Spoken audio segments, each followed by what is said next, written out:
कड़े विरोध के बाद भी सरकार ने वक्फ संशोधन बिल को पास करा लिया है। वक्फ का मतलब होता है अल्लाह या इस्लाम के नाम पर अपनी संपत्ति को दान में देना, जिससे समाज का भला हो सके।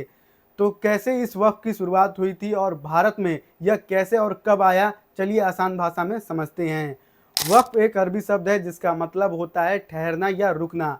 इस्लाम के पवित्र किताब कुरान में भी वक्फ का जिक्र नहीं मिलता और वक्फ का सही इतिहास बताना भी अपने आप में बहुत ही ज़्यादा मुश्किल है।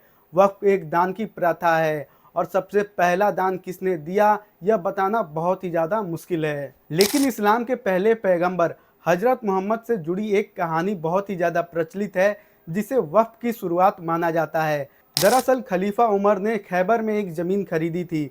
इस ज़मीन का इस्तेमाल कैसे किया जाए यही पूछने के लिए वह हजरत मोहम्मद के पास गए थे, जिस पर हजरत मोहम्मद ने कहा कि इस ज़मीन को रोक लो और इस ज़मीन का इस्तेमाल आम लोगों की ज़रूरत को पूरा करने में लगाओ। ऐसा माना जाता है कि यहीं से वक्फ की प्रथा की शुरुआत हुई थी।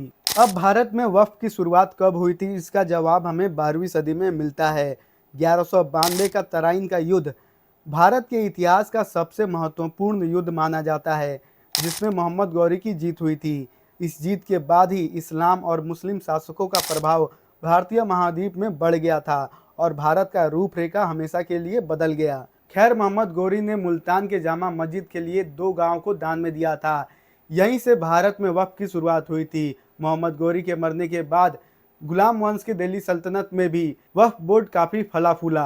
अब ब्रिटिश राज के बारे में बात करें तो उस दौरान अंग्रेजों के पास वक्फ की संपत्ति को लेकर बहुत सारी शिकायतें आती थी, जिसे देखकर अंग्रेजों ने द मुसलमान वक्फ एक्ट 1923 को इंट्रोड्यूस किया, जिसमें वक्फ की संपत्ति की ऑडिटिंग को अनिवार्य कर दिया गया। आज़ादी के बाद 1954 में वक्फ एक्ट के तहत 1955 में वक्फ बोर्ड की स्थापना हुई।